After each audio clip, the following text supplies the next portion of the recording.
लेकिन अंदर में भरोसा होता है कि देर सवेर अब हम घर जरूर पहुंच जाएंगे।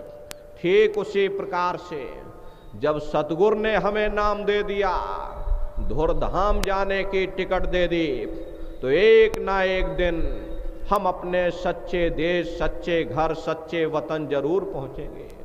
नाम रूपी जीव कभी नरकों में नहीं जाता, ना ही महात्मा ऐसे जीवों को छोड़ते हैं।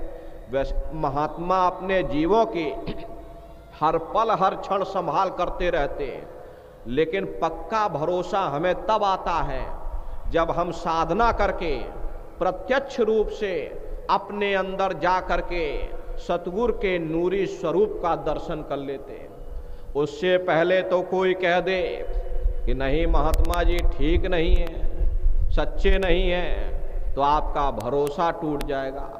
फिर कोई कह दे नहीं महात्मा जी बिल्कुल सच्चे हैं, तो भरोसा फिर कायम हो जाएगा। फिर कोई मन खराब कर देगा तो फिर आपका भरोसा टूट जाएगा। फिर कोई आपके अंदर जागृति डालेगा तो भरोसा फिर कायम हो जाएगा।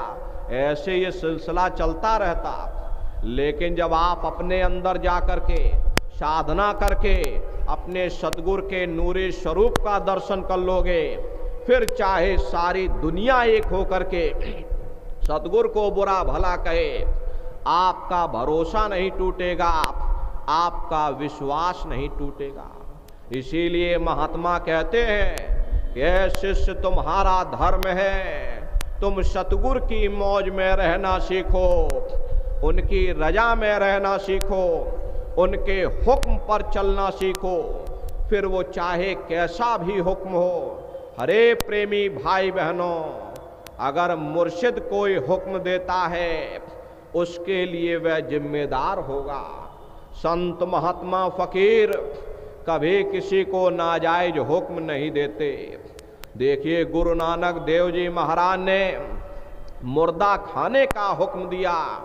एक गुरु अंगद देव जी निकले जिन्होंने ये कहा कि हुजूर मैं सिर की तरफ से खाऊं या पैर की तरफ से खाऊं।